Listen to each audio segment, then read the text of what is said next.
Hello and welcome to Political Thinking. There's one question which haunts the Chancellor, haunts any Chancellor of any political party. It is, what will the IFS say? Because the verdict of the Institute for Fiscal Studies on whether the numbers add up in any budget, or what we these days have to call fiscal event, can be devastating for a politician. That verdict is treated like the word of God, not least by broadcasters like the BBC, who have experts from the IFS on our programmes all the time. My guest on Political Thinking this week is the director of the Institute for Fiscal Studies, the IFS, Paul Johnson. Welcome to Political Thinking. Thank you. If the IFS is the word of God, that makes you God. How does that feel? Very strange. I don't think the IFS, all we are, as it were, we are a research institute who happen to work on fiscal things, which means public spending and tax.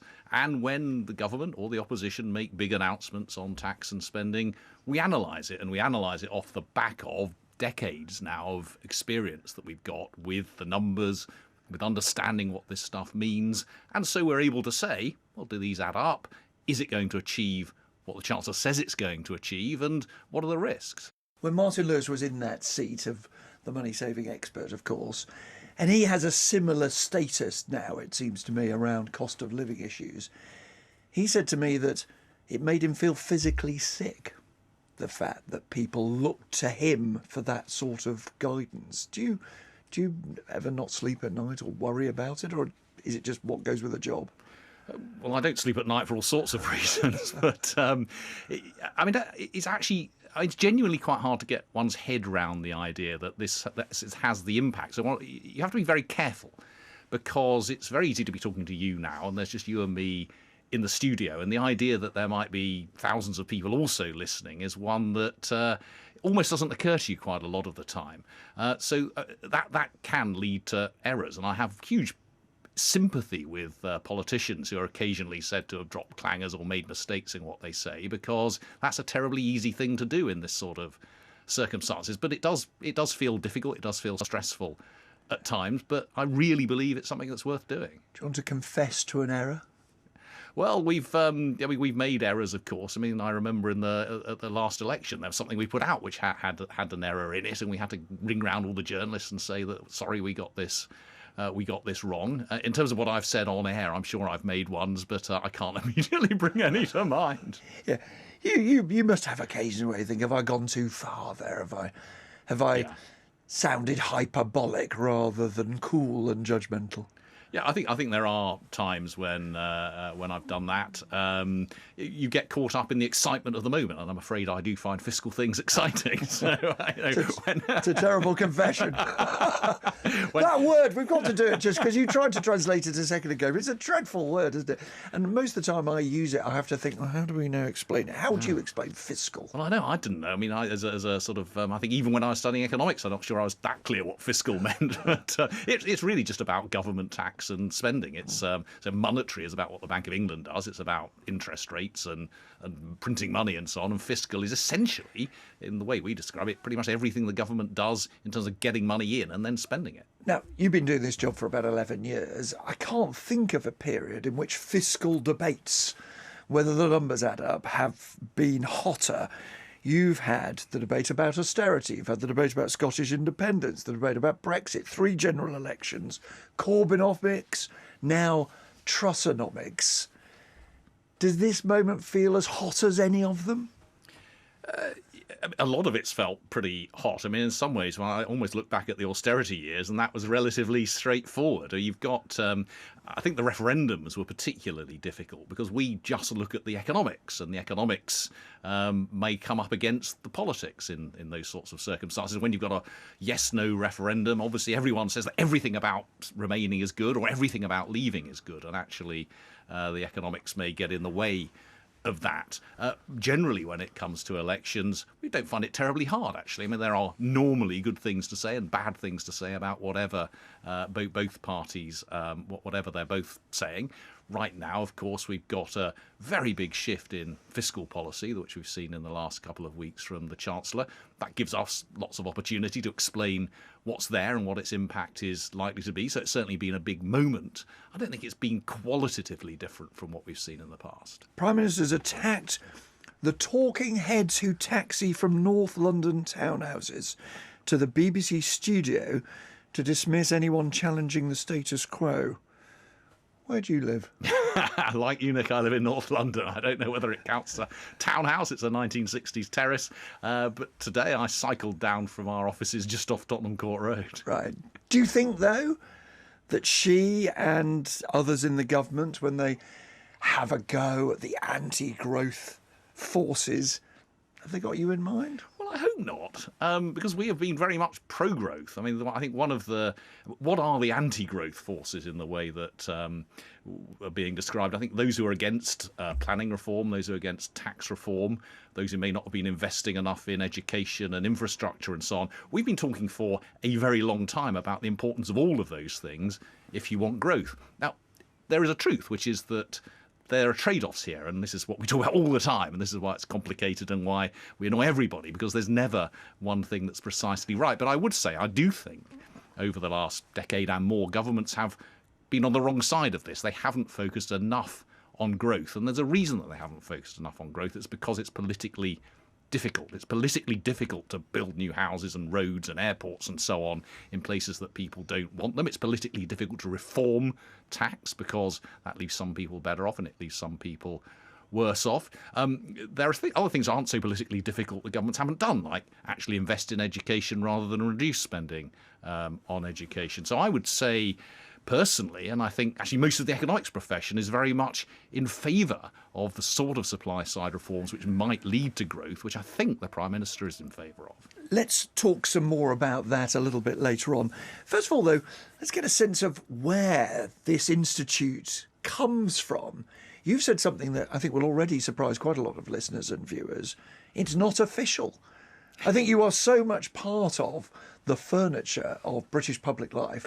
People assume that there's some sort of constitutional status of the IFS. It's just a private organisation, isn't it? It is. It's a charity. It's a research institute. I mean, we happen to exist almost by accident. We were set up about 50 years ago by, as it happened, 4 tax professionals who were fed up with some of the tax policy that was being made back in the late 1960s, and we've gradually morphed since then into an economic research organisation which literally owns nothing, has no assets, has no money in the bank. When we recruit new graduates to come into the IFS, I'll say to them, look, this is not, coming in to be like Johnson and pontificating on the Today programme. This is to come here and sit for 8 or 10 hours a day, day after day, analysing data and doing statistical analysis and applying serious economics to these problems. It's what you might see is the, in a sense, the froth on the top. Are they all nerds? I hear there used to be, I don't know if there still is, a sort of IFS day out in which you played Fiscal Just a Minute. I think we have done that in the past. Are we all nerds? I think it would be fair to say that we are certainly mostly nerds. The game that really struck me as, niche was Name That Article, in which you removed the reference to an article. You had to then say you knew who'd written it. Absolutely. There are some amazing articles in economics journals. Take some of the names and you couldn't make it up. So how did it all start? Was economics discussed in the Johnson household? Was politics a subject around the tea table or the kitchen table? Oh God, no! There was none of that at all. I mean, why I'm like I am is a very difficult question. I had I probably don't want to get into it, but not a terribly easy childhood in one way or another. I went to a school which was later shut down as failing, but I kind of survived by being a nerd and focusing on the schoolwork. But I was that was your escape. That was my escape, essentially. But so was listening to the Today programme at an unhealthily early age, and being very interested in and excited by policy and politics from a very early age. And it's actually a huge privilege to think that from the age of 13, 14, I was really interested in this stuff, and I managed to make a career out of studying and working on and analysing and communicating about it. If I could meet the young Paul Johnson and show him you now, would you have believed it? I've been amazed, I think. I mean, is sort of the nerdy kid who now hopefully someone is listening to would be quite something. I think in some ways amazed, in some ways really delighted that was in some ways recognisably the same in being just interested and excited by this important stuff. Now, you did go to Oxford, you did do PPE, politics, philosophy and economics, and one of your tutors told us you were quite quiet then. Tim Besley, the economics tutor at Oxford, said you were quite low-key, very interested in economics, but quite a low-key kid. Yeah, I'm not sure that I was that quiet, but there were quite a lot of noisy people around. Your tutorial partner? My tutorial partner, for example, who Remind us who that was. Was one Ed Balls. So getting in a word edgeways in that group was always a little challenging. So that was a very different kind of world to the one that I'd been used to. Now, rumour has it you were a bit more left-wing than him as a student. I think that would be true. I think lots of students who are interested in politics, then one took a particular view of politics, and I was more involved in Labour politics then than Ed would have been at the time. Yeah, something called the Left Caucus. Within college, there are a small number of slightly strange students who got together who had left-wing views at that stage in life, but rather like you, I've left my student politics behind. Yeah, there are plenty of people who've got embarrassing pasts. That's very true. Did you, though, think maybe politics is for me at that stage? I think there was a point early in life where I thought that, but I changed my mind really quite quickly because actually I started my working life at the IFS straight out of university. Did lots of things in between before I came back again, but I started working life there. And very quickly you realise that A, nobody's got a monopoly on wisdom. B, that they're all being a little bit careful with the full facts, as it were. But thirdly, I think that actually you could have much more. I could, given who I am and my personality and so on, I could have much more impact if I were properly independent and doing the objective end of things. I could not begin to imagine taking a party whip now. I mean, that would be... People have to do it, and I'm in awe, actually, of politicians who are able to do that. Can't imagine because it's so restrictive, you mean? Yes, because, all parties have part of the answer, part of the truth, and all of them also get pushed out to talk about things they clearly don't believe in, which must be an extraordinarily hard thing to do. How does young Paul Johnson, who's been pretty left-wing... Ed Balls tells a story about you staring at the carpet in a tutorial when he said, "What's wrong with capitalism anyway?" How do you then work for an impartial economics institution during the height of Thatcherism and stay impartial? You worked then, I think, for Steve Webb, who went on to be a Liberal Democrat minister. He recalls you working together on poverty and you both having to accept, because the boss then was Andrew Dilnot, look, you're not here to comment on whether that's a good or a bad thing. You are here to look at the numbers and reach conclusions. Other people make the political judgments. I think that's absolutely crucial because we do lots of work on poverty, we do lots of work on inequality, and we can point out the impact of policies on that. We study inequality a lot. We look at how the structure of poverty has changed over time. But I really think it is for other people to decide, is the inequality too high? We can say inequality is less high than it is in the US. It's more high than it is in Western Europe. It's about the same as it was 30 years ago. Is that too high or not? Do you want to do things which change that? That's the political judgment, and one we try at least to shy well away from. Well, let's go then to some of those difficult political waters that you had to be in this job at the Institute of Fiscal Studies. We always have to remind ourselves to say Institute for, not Institute of. That for is very important. Very, very important. Austerity. Quite soon after you become director of the IFS, hugely political. It raises one of the interesting questions about the limits of what you do. People on the left would say, look, the problem is if you only look at what's called technically the microeconomics, whether the numbers add up, you lose the bigger picture, which is what the impact on society is of austerity, for example, and whether it is actually long-term making us poorer because the consequences of cuts, even if they make the numbers add up, may be very bad for the economy as a whole. Do you accept that criticism? Well, I think that's where that misses actually most of what we do, whereas a lot of what you'll see of the IFS on the airwaves is about the public finances. Actually, we work on welfare, pensions, education, health, and all those sorts of things. And we spent a lot of time during the austerity years pointing out very clearly what this meant for spending on schools, still, by the way, per pupil, no higher than that was 12 years ago, quite extraordinary, less, in fact, in further and vocational education. We showed what that meant for, as we were talking just now, poverty and inequality and all those kinds of things. So we were never, as it were, pro-austerity. What we were saying was, first, this is actually having this significant effect in terms of cutting spending and what effects that's having. And the government has said it wants to achieve this set of fiscal targets. Here is whether it will achieve those targets or not. But the language of the IFS for a long time was the language of the black hole. In other words, there is a black hole in the government's finances. I think I, year in, year out, made a bit of my career on asking questions of Gordon Brown and George Osborne about the black hole. And I suppose the critique is it assumes the hole has to be filled either by spending cuts or tax rises. And that, I think people on the left would argue, drives you towards more right-wing solutions. Well, I hope we didn't ourselves use the black hole very often. It's very much a shorthand.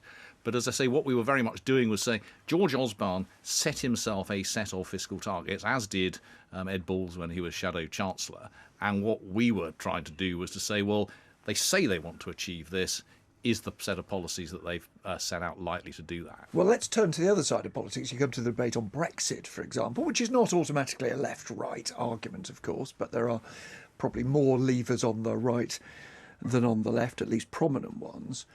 And they say when you did the sums on Brexit, you ignore what they call the dynamic effects, the possibility that Brexit would unleash new innovation, for example, deregulation, for example, all sorts of things that might make the economy grow, which simply doing the numbers, what Liz Truss calls the abacus economics, can't get to. Well, I think that's wrong on a number of bases. I think the first thing to say about Brexit is it was awkward as it for an organisation like the IFS, because we only do the economics and not the politics. And of course, there are very good political reasons to want to leave the European Union, but the economics are actually completely clear. If you sever links with your biggest, nearest, richest trading partner, you will be worse off, and that may well be a price worth paying. That's the political judgment to make, and that's why I say it's difficult in the referendum situation, because you've got the Remainers saying everything about it is wonderful and leaving would be disastrous. Well, that's not true. And you've got the Leavers saying everything about leaving would be good. Well, that's not true either. That brings us to where we are now, and that phrase I've mentioned, Liz Truss's attack on abacus economics. You did say before she became Prime Minister that she would completely crash the public finances. Used. you right?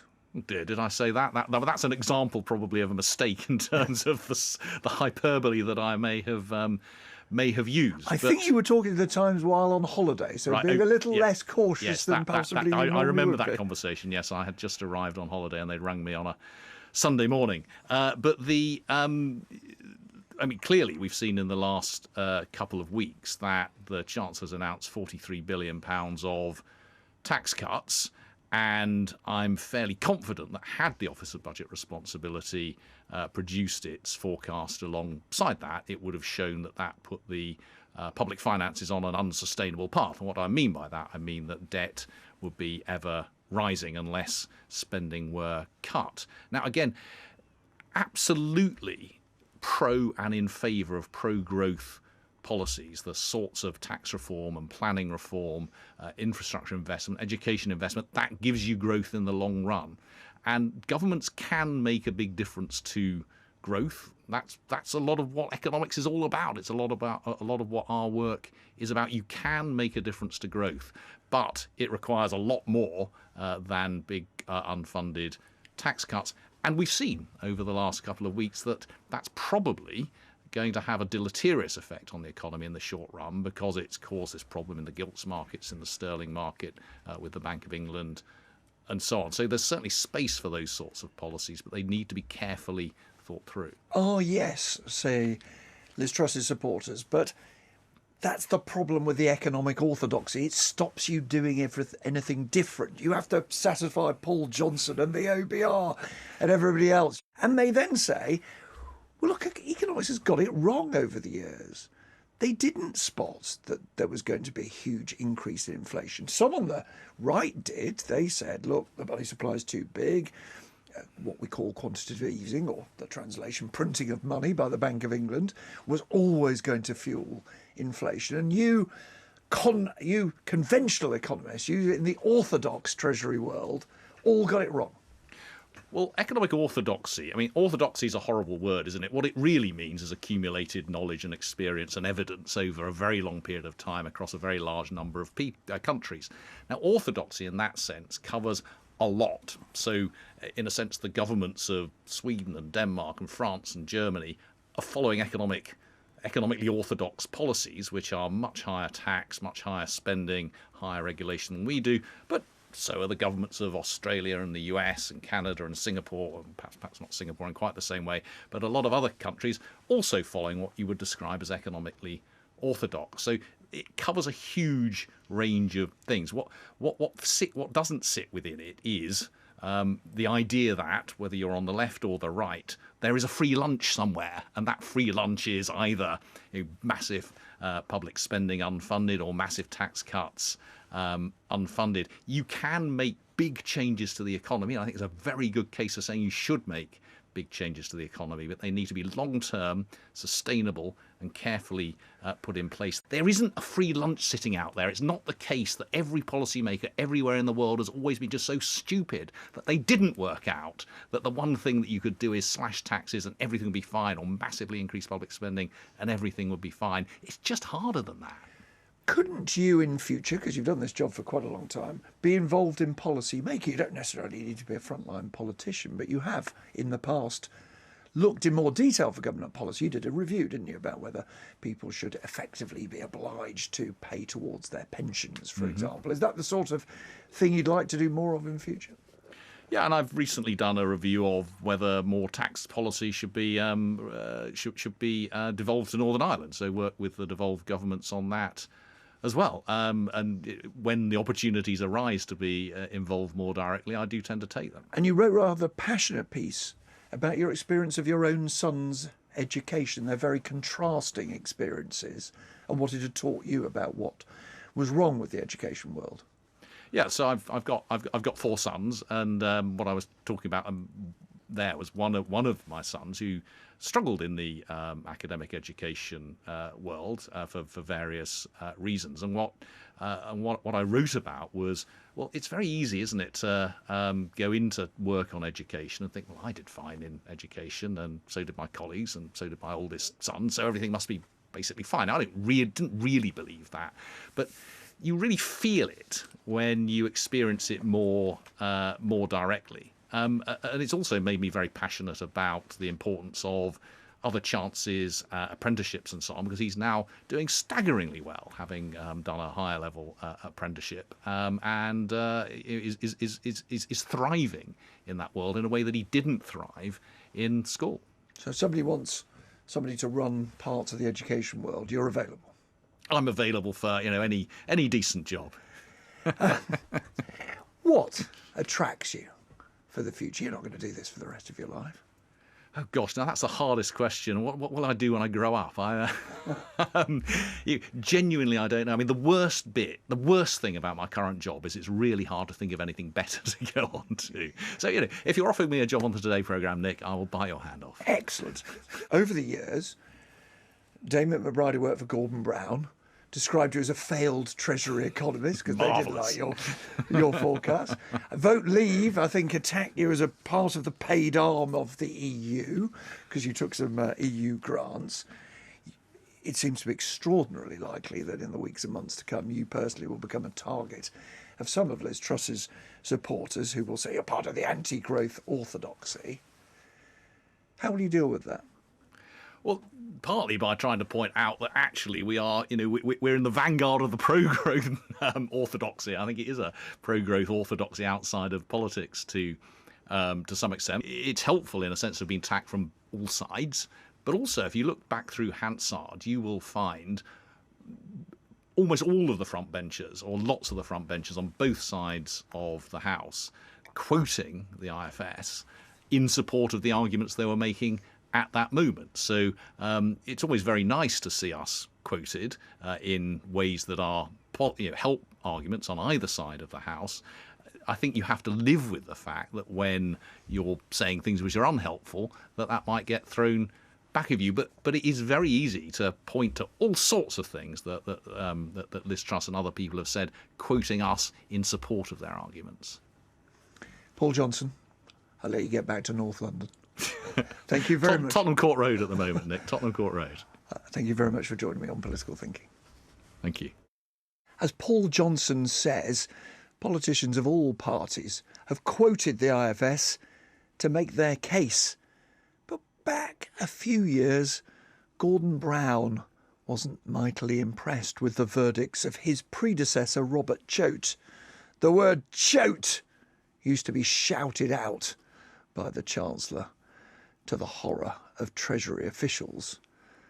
I have an instinct the word Johnson might be used once or twice in the difficult weeks and months to come. Thanks for watching. Until next week.